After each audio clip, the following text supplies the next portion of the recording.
J'étudie les tiques depuis plus de 20 ans. En Alsace, on a principalement la tique Ixodes ricinus, qui est porteuse de la bactérie de la maladie de Lyme, mais aussi d'autres bactéries et d'un virus, celui qui est responsable de l'encéphalite à tique. Et c'est une tique qui est forestière, qu'on trouve dans des écosystèmes où il faut de l'humidité et aussi de la faune sauvage, puisque ces tiques se nourrissent que de sang. On dit qu'elles sont strictement hématophages. Voilà, là, il y en a une. Ça, c'est une nymphe. J'en vois une deuxième, là. Depuis plusieurs années, on se rend compte effectivement qu'elles sont présentes en forêt, mais également dans tous les écosystèmes végétalisés. Donc ça peut être ce qu'on appelle les parcs urbains et périurbains, mais aussi les jardins.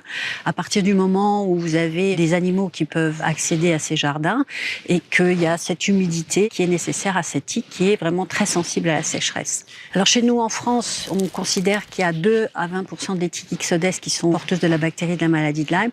Et l'Alsace est une zone endémique pour la maladie de Lyme. Donc là, on peut avoir même plus de 20%, notamment par exemple dans le Haut-Rhin, on a le site de Murbach où vous avez plus de 20% des tiques qui sont porteuses de la bactérie. Cette tique est sensible à la sécheresse, donc le pic d'activité en fait c'est avril, mai, juin, quand c'est encore frais et humide. Et là, on est en période de mois de juillet, donc on sait qu'en juillet, août, ça diminue pour reprendre un léger pic à l'automne et une diapause hivernale. Dès que la température tombe en dessous de 7 degrés, elle rentre en ce qu'on appelle diapause, en hibernation. C'est là où elle rentre dans l'humus, dans les feuilles mortes. Et là, on en a en général 0.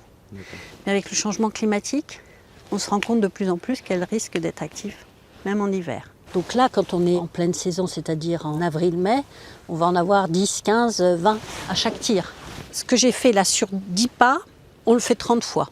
Ça fait 300 mètres carrés. Ça nous permet de définir des densités de tiques au 100 mètres carrés. Quand il y en a une, on va la récupérer avec une petite pince.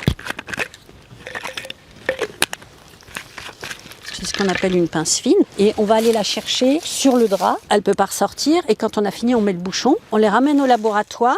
Et au laboratoire, on va les tester une par une en PCR, en biologie moléculaire, pour rechercher l'ADN de Borrelia et l'ADN des autres bactéries. Nous, on fait que les bactéries. Quand on revient du terrain, on a les tiques qui sont en tube. On va regarder sous la loupe pour les identifier, savoir si c'est bien des Ixodes. Et ensuite, on va les congeler pour les tuer et on va extraire l'ADN. On extrait tout l'ADN de la tique et on va rechercher s'il y a de l'ADN de Borrelia. Donc on extrait cet ADN et ensuite on le met dans un appareil de PCR. Et s'il y a de l'ADN de Borrelia, cet ADN va être amplifié et détecté. On va avoir un pic particulier qui va nous dire voilà, telle nymphe est positive et ça va nous permettre de définir un taux d'infection des tiques. De faire ces PCR pour la recherche de Borrelia et d'autres bactéries, on va pouvoir dire voilà, dans ce site, il y a 15% des tiques qui sont infectées avec Borrelia, 2% infectées avec Anaplasma, qui est une autre bactérie.